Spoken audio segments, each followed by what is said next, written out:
What's the most unbelievable thing you've done to your sister? I slept with my sister in my Mandalorian costume. I ended up going to a costume party thrown by some friends at my school. I went as the Mandalorian, as I had a killer costume from a previous Comic-Con event. I loosened up with a few drinks and started to get into the party vibe. At some point, I noticed this insanely hot Spider-Gwen chick with an amazing body. Fueled by a mix of alcohol and confidence, I decided to shoot my shot. I confidently walked up to her, and we began talking. She asked in a playful voice, "So, Mandalorian, are you on a mission to rescue someone tonight?" It came off a little crunchy, but I was up for this game. I grinned beneath my helmet and replied, "I'm on a mission to rescue you from boredom." "What do you say, Spider? Gwen?" She laughed. She sounded like music to my ears. "Only if you can keep up with me." I told her I'm up for the challenge. She said my voice-changing helmet was hot, and I matched her compliment by telling her how amazing she looked in her suit.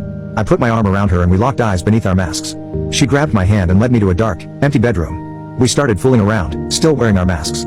Our hands roamed over each other, feeling the contours of our costumes and breathing heavier. The air between us was electric. She told me not to take off my helmet, as the idea of being with a stranger excited her. One thing led to another, and the thrill of anonymity only heightened the intensity of the moment. So we kept the mystery alive. It was awesome. I remember thinking how lucky I was to have stumbled upon this incredibly cool and gorgeous girl. We were just two strangers lost in the moment. I capped off our experience by finishing in her. We went our separate ways to enjoy the rest of the night. I knew I'd never see her again, but the connection we had was damn good while it lasted. Fast forward a couple of weeks. My sister and I met up for lunch at our favorite burger joint. We were catching each other up on our lives, and my sister mentioned the Halloween party she'd been to. She mentioned how she dressed up as Spider-Gwen and had an amazing time. I felt my heart skip a beat as the pieces began to fall into place. She went on to say that she had met this guy in a Mandalorian costume, and they had really hit it off. I could feel the suspense building in my chest, and my palms started sweating. Part of me wanted to just blurt out that it was me, but I held back, hoping she wouldn't reveal what had happened next. But she did. She started describing how they'd found themselves in a dark room. I struggled to keep a straight face as the realization washed over me. This was definitely worse than Luke finding out Darth Vader was his dad. How can I even recover from this? People that made a deal with a friend that if they weren't married by a certain age they would marry. How did it go? We met in college, and were instant best friends. I was 20, she was 18, we spent all our time together, and were briefly lovers, but we never formally dated because both of us were very much into being wild and free and enjoying our youth. We dated other people on and off, but we talked about it and agreed that a committed relationship between the two of us would be an all or nothing kind of thing. Since neither of us wanted to give up our hedonistic, promiscuous, irresponsible lifestyle, we made a point of not committing to a relationship. A few years went by that way, and we were very happy, right up until her sisters died. It was a car accident. They were 16 and 18, and both were killed in the crash, dead on arrival at the hospital. My friend was utterly, completely devastated. It still hurts me to remember it, even now. Her father, though, was even more devastated, to the point where he was legitimately willing to let himself starve to death rather than try to go on living.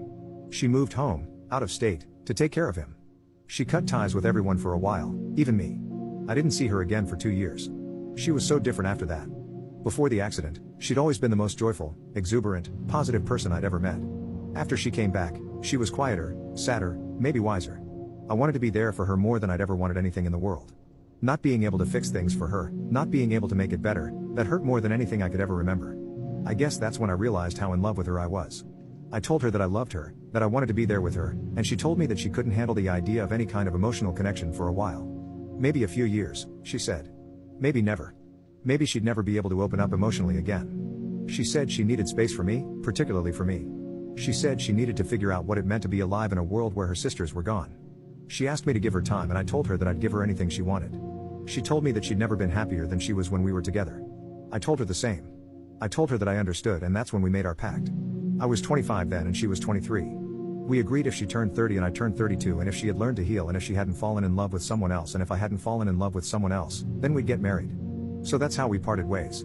She moved to Wyoming to be alone. I moved to Germany to get as far away from her as I could. We didn't keep in touch at first, but over the next few years we built up a correspondence. We wrote letters because we both liked writing letters. We emailed now and then. Sometimes we'd mail each other books that we thought the other would like. Years went on and we became closer and closer. When I turned 30, I half-jokingly brought up our marriage pact. I told her that I had never fallen for anyone else. She replied that she was still very serious about our agreement and that she'd never fallen in love with anyone else either. I asked her if she thought she had begun to heal, and she said she had, as much as a person could ever heal from something like that. A year later, she told me she'd like us to meet and spend some time together, to see if the spark was still there. It was. She was living in California at that time, and I found a job there. I'd always wanted to live in California anyway. I proposed to her 6 months later, and she smiled and told me no fair, that I had to wait another few months, when she'd be turning 30. I thought it was silly, but at that point things were going so well until my ego took over. I waited this entire time and decided to propose a few months earlier before we hit 30, and she told me to wait a few more months. After all that preparation, that was the last bit of pride I had left, and so I did what had to be done. I asked her to come over that next night, told her we'd be watching a movie, a casual date. Anyway, she came over, we were watching the movie on a sofa, and I grabbed the gun I had been hiding in my sofa along with the same ring and pointed it at her. "Will you marry me?" I asked her again, pointing it at her. This time she was shivering and mumbled a yes. Wasn't so hard, was it? Update. 6 months later and we are expecting our first child now. Update 2. Turns out I am not the father, so I shot her in the head. I'm done with life at this point. H. King with a classmate while studying for an anatomy final. FM, first time his name was Mark. Came to my house to study with me for an anatomy final we had. After having a crush on him for years, I was thrilled when he came over. He usually didn't study that much, and was in danger of failing the class. I slowly got wet after a few productive hours going over the nerves of the brachial plexus. I was distracted and wasn't able to focus. I felt my CLT pulse and my wimp throbbed. I told him I'd get drinks. I thought about him staring at my SS as I exited the room. I got water from the fridge and drank it while looking out the window. 2 arms suddenly hugged me from behind. His warm hug felt like his arms were softly hugging me. He whispered thanks for all the help while his palm rested on my stomach. My mind replayed his words as I was aroused. It felt like an eternity before I spoke. I said sorry, I'm just on edge and anxious about this final. This wasn't true. I was very atrony. I needed his PP, immediately. I moaned as he gently pressed his nose on my neck. He said, "How about I help you out with a bit of stress relief gently?" I've never had intimacy, but I understood his implication and wanted it. I said yeah, that sounds nice. His hand slowly moved under my shirt as he esked my neck. I could feel my wimp throb with my heartbeat and my peenties wet against my thighs. His left hand caressed my TTS while his right hand undid my jeans button. I felt warm as he touched my wimp through my jeans and pressured my untouched CLT. He stopped and undressed me. I was NK'd for the first time in front of him. Wimp juices on my leg. I was ready. After taking his shirt off, I hugged him tightly, pressing my TTS against his chest and moving my hands to feel his back muscles. I breathed deeply and smelled lust. I kneeled and removed his pants. I almost came while taking off his boxers because I was atrony and excited. His PP was amazing. I knelt there, studying it, my heart and wimp racing. I was ready. He lifted me by the arms and laid me on the bed. He kissed my CLT and tapped his PP on it with my legs apart. Each tap shocked me to the core. I became hot and sensitive. He slowly pumped and teased my CLT with his effingers. I tried to join the fun by massaging my wimp, but he stopped me. Held my hands over my head. Having my hands bound and legs spread got me going, and the pressure between my legs increased. I moaningly climbed to climax as he pumped faster steadily. I held my breath and he stopped near the top, causing my wimp to ache. I felt a burn and wondered if this was an org small. Now I know he edged me. Yes. I'd never had an org SM, but he was pushing me. He kissed my forehead and thrust again, and I was surprised at how quickly I climbed back up. I forced my hands out of his grasp and threw them onto the bedsides to grip. Just before I see med, he stopped and smiled. I smiled back when he said 3rd time's the charm without understanding. A bit faster, he thrust again. I was moaning as my tight wimp worked hard. My CLT swelled and heated. He kept going after I reached the top, and it happened. My org SM crashed like lightning. I felt my abs crunch and all my muscles contract with each thrust. It was bliss. I laughed and moaned when he asked if I was having fun. He pulled out and watched my wimp spill CM onto my sheets. He asked, "So how is she?" With my legs spread. Put a effinger in my delicate slit. He teased and effingered me as I squirmed. I went topless in front of my boss and we ended up doing it. My husband and I have been married for 6 months and we are each other's first and only. We've recently gotten into the idea of a sword-hold jaw hot wife scenario I initiated, truthfully. I'm not entirely sure how far into the lifestyle I wanted to go, and my husband was definitely more hesitant. There was an international conference in my field in Europe last month, and I brought it up to my hot manager that I wanted to go. Turned out he already had a poster accepted for presentation, so he was going anyway. Anyway, the conference went great, and I convinced him to going tanning with me out on a beach, which he did not know was a topless beach, on the Med Coast near the town. I've always had a small crush on him. He was a fit and hot dark guy, and decided this was an innocent way to show off. Anyway, we got there, I took off my top, and he seemed flabbergasted at first, but tried to play it cool. My heart was racing. I have B cups, but I am pretty fit, but short, and like to think I'm pretty attractive in a bikini. We ended up tanning a while, and he tried to hide his occasional glances. It was so cute. Anyway, I eventually put my top back on, and we went up to his hotel room for a drink. As soon as we crossed the threshold, I took my top back off, making up some excuse about how he's already seen it all, and I was still too overheated. We spent the next 4 to 5 hours just hanging out with my boobs out for him to see. Then we went back to the hotel, where we were doing it for about 2 to 3 hours. His dark and hot body with his 8 inches was glorious, and I enjoyed every bit of it. When I came back home to the States, I sat in front of the mirror in just my underwear, no top, and snapped a picture to my boss saying, "I hope I can get more of that glorious sword." He screenshotted it and snapped back a blank screen saying, "You will, soon." As a teenager, I busted a huge load in my girlfriend and got her pregnant. 15 years later I met her and she's the best thing to ever happen to me. When I was a teenager, I dated a girl for a brief amount of time. Nothing can really be said about the relationship except that she broke up with me out of the blue with no explanation. I didn't think much of it and went on with my life. 15 years later, I'm 32 and just found out I have a daughter. Turns out, the reason my ex broke up with me so long ago was because she was pregnant with my kid. She recently got charged with a bunch of substance charges and told the police I could take care of her because I was her dad. I was really surprised and I felt so many emotions all at once. I'm not going to lie, I was mostly skeptical about this whole thing, so I got a paternity test done and the results came back positive. With that, my daughter is coming to live with me now. I don't have any other kids or a partner, so this is going to take a lot of adjusting too. I do have dogs though, so maybe that can be used as a starter bonding moment for us because I don't know how to deal with this. After talking with her social worker, I found out that my ex neglected my daughter, so she isn't going to be used to being taken care of or having structure, which will be a big adjustment for her. She said for her own sake, I have to take things slow. I need to be patient with her and just show her love and support even if she doesn't want it. While all the legal proceedings were still happening, I got a room all ready for her in my apartment. The day I officially had to take her, she was very quiet in the car, and when I showed her the room, she didn't show much of a reaction. I told her that I know this is very new for both of us, so I know it's going to take some time to adjust. She has been through a lot from what I can tell. She's very underweight, and is not used to constantly having meals. I let her know that she could get food from the kitchen whenever she wanted, but that seemed to overwhelm her, so I put a snack bin in her room. I make sure to have all meals at a consistent time so that she knows a meal is going to happen. So far it's working and I can see she's thankful for it. Slowly, her body is getting used to it and she looks somewhat healthy. I've heard her waking up screaming in the middle of the night from nightmares. She hasn't told me what they're about and I don't expect her to yet because I know she doesn't trust me. I have comforted her though, and I'm in the process of finding a therapist for her. On a more positive note, I got her to open up enough to find out some things about her. She loves my dogs and we take them on walks together.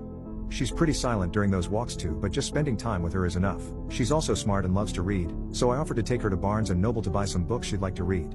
She also likes to play basketball, so I bought her a basketball and a small hoop for her room. I want to make her really comfortable here and make her see me as her dad because I already see her as a daughter. Before her, my life was pretty dull, so I have her to thank for bringing some positive change into my life. The process has definitely been tough for both of us, but I wouldn't change it for the world. She's adjusting pretty well to her new life, both personally and academically. She's gotten A's on her tests after being at the school for less than 2 weeks. I have high hopes for her future and hope she can persevere despite all the traumatic things she's been through. She honestly deserves the best the world has to offer. I said I wanted to celebrate her getting those high test scores, so we went out to eat ice cream. It was a beautiful day and honestly a core memory for me. But things took a sad turn when a mother came in with her 2 young daughters. You could just tell the girls were having fun with their mom and all 3 just clearly loved each other. My daughter got really quiet and kept staring at them. I didn't want to pry, so I didn't say anything, and I hoped this would be a moment where she would open up to me about her hardships because it would show that she was finally starting to trust me and letting me into her life. It wasn't until we were on the drive home that she said sometimes it's hard seeing girls have a good relationship with their mom. She said she got jealous because her mom and her never did any of that. She started crying and I tried to reassure her that I was going to give her the love and support she never had. She thanked me but let me know she wanted to be left alone the rest of the night. It was hard seeing her cry, but we made progress that day because it was the first time she had allowed me to see her cry. It is also difficult to know that even though I'm trying really hard to be a good dad to her, she will never know her mother's love. I wish I could fix that, and it sucks that I can't because she didn't deserve to be neglected and possibly abused. 2 months after that, her attitude changed. She was being really rude to me and I wasn't holding that against her. She had a right to be angry, and if she wanted me to be her punching bag, that was fine because anything was better than her bottling her emotions up like she used to do. We got into an argument the other day and she ended up telling me some very personal stuff I'm not going to share, but I will say she had a very rough start to life. I was trying my best to comfort her and it seemed like she was having a panic attack. After she calmed down, we were just sitting in silence and she said, "You know, you're pretty good at the whole dad thing for being a newbie." I laughed and responded with, "Thank you. Being your dad has been enjoyable." She got quiet again for a while but then spoke up to say, "Thanks, Dad." That made my whole year. I love her so much. Update, it's been 3 years now and our relationship has become more than I could ever imagine as a father. One day I saw her sleeping on my bed and thought nothing of it. I was also tired, so I went to sleep next to her. She noticed me and began to cuddle next to me before kissing me on the lips. I again thought nothing of it. One thing led to another and 3 weeks later I found out she's pregnant with my child. How did you lose your virginity? I was at my friend's place when I was 16. We were chilling by the pool when he randomly got ill. He left to go crash in his room but told me I could keep swimming in his pool. So I'm there in his pool when his really attractive older sister jumps in the pool with me. We're splashing each other and laughing and having a good time, but then she gets out, dries off and goes back into the house. I'm still chilling in the pool when their father comes out complaining about how hot it is that day and takes off his shirt. We talk for a little bit about future plans and hobbies and stuff when he gets a call on his cell and excuses himself to go answer it. At this point I decide that's enough pool for today, so I get out, dry myself off and put on my clothes when all of a sudden, the neighbor's golden retriever runs into the yard. I see a tennis ball, so I start to play fetch with him. After a while, the elderly neighbor comes by to get the dog back, saying she didn't know how he got out. She thanks me for catching him and I decide to go home. Long story short, I lose my virginity 3 years later in a drunken one-night stand. What disturbing rumor turned out to be true at your school? When I was a senior in high school, we had a new teacher join the faculty to teach health and home economics. She was probably about 26 years old and very, very attractive. Everyone was talking about the hot new teacher. As I was senior class president, I needed a new faculty advisor since my previous advisor of 3 years retired at the end of my junior year. About 2 weeks later, the principal called me into his office and informed me that the new hot teacher was going to be our new class advisor for the rest of the year. As a result, she and I spent a lot of time together at school and off campus. From organizing and running myriad events to raise money for the class, plan the prom, field trips, etc. Soon, the rumors started flying around that she and I were messing around. This was completely false. I can say she never acted inappropriately towards me or suggested anything to make me think she had plans for any type of physical or sexual activity. She was a fantastic advisor and always just that, a class advisor. I spent the rest of the year denying these rumors with friends, with teachers and with parents. I was even interrogated by my wrestling coach the day before the district championship match. She and I had a laugh about it at graduation as she had to face similar questions from other faculty as well as the principal. She confided in me that she had tendered her resignation, but the principal would not accept it and said he believed her and would ensure the rumor was squashed. So I graduated and left for my plebe year at West Point, forgetting about the entire situation. At West Point, the first year is called plebe year rather than freshman year. The first semester of my plebe year was moving along as it should, with no unusual events worth mentioning until the final month. Then, in early December, the topic of my high school faculty advisor resurfaced. One night when I was studying, there was a knock on my door and the company tactical officer, a regular Army captain, walked in and told me to report to his office immediately as there was a phone call for me from the Dover Police Department. Now, I immediately assumed it was my brother playing some kind of twisted joke on me since he was a captain in the very same police department waiting for me on the phone. Since my TAC was standing right behind me, I answered the phone as we were taught. Cadet Kerwick speaking. How may I help you, sir/ma'am? I immediately recognized the voice on the other end. It was not my brother but a close friend I had grown up with and known for over 15 years. He said, "What is the most disgusting thing you have ever done that you took pleasure in?" My wife and I had 2 wonderful daughters, 13 and 10, and a pretty healthy relationship. At some point things started to appear off. She got very clingy to her phone all of a sudden, made sure to delete the save password feature on our common PC, stated having phone calls that suddenly ended when I came into the room. You can probably guess what it was. Now, having 15 years of marriage behind us, I was hoping it wasn't what it obviously seemed to be. So one day when she told me she was going to spend some time with the girls, I decided to follow her. Sure enough, I find her driving to a hotel to meet with a guy I will call Steve. To say it was a gut punch was an understatement. I literally cried for an hour straight. After I was done with my self-wallowing phase, I decided the best course was getting even. I thought of several scenarios that may or may not have involved me hurting Steve. Eventually I decided to do things more civilly and more importantly legally, but only just. So the first part of the plan was gathering evidence. I could have just gotten a pie, but I had something better in mind. So one day when my wife was at her job and the kids at school, I installed some small secret cameras and microphones I had bought. Due to the setup of our bedroom, I even managed to get one perfectly overlooking the bed. I didn't however use them while I was at home. So a couple of days pass, when I proposed to my wife that the second to next weekend I should take the girls on a trip and stay a night too. I more often than not was the one cooking. I took a far more active role in raising the girls and showed them a lot more patience and attention. She was usually busy working or drinking, so me going alone with the girls on a trip wasn't that weird. So 2 weeks pass, in which time I get my affairs in order and contact a lawyer to write up a separation agreement that would involve me keeping residents in custody.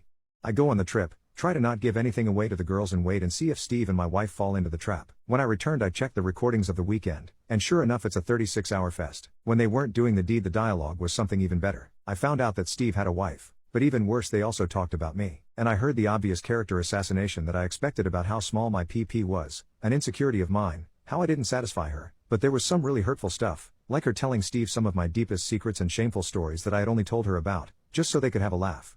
She even told him about my dope story and how I attempted to take my life when I was 16. So at this point I didn't have any doubts on what to do. The next day when the kids left, but before my wife left, I confronted her with the video and told her that either she signs the separation agreement and leaves the house or the girls are going to receive an in-depth explanation of all the positions in which mommy cheated on daddy. I wasn't going to do that. Just to be clear, I love my daughters too much, but I put the threat there and she was too emotional to realize my bluff. She went through all the stages, denying everything, trying to bargain, threatening me, and getting angry. I let it go through all that stuff. Eventually she signed the paper and she departed that very evening after she told her goodbyes to the girls. I didn't show or tell the girls anything graphic. I was always very honest with them, which is another reason why I was always the favorite parent, so I just said that mommy had been unfaithful.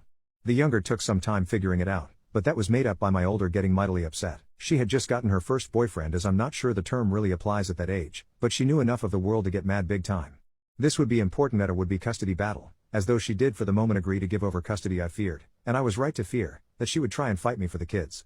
What I didn't expect was for her to use her visitation rights to talk crap about me. Basically she started telling my younger kid about how it was all my fault for not forgiving her. Her lawyer even started demanding she receive custody. So I finally activated my revenge plan. Enter trip to South Carolina. Why South Carolina? Simple. Fort Sumter. I really wanted my daughters to see it. I definitely did not go there because it is one of the last places where revenge porn isn't illegal, and where I could upload my wife and Steve's doings and intimate moments with no worries on the internet and other such sites, as you cannot be prosecuted for crimes that weren't illegal when and where they were committed.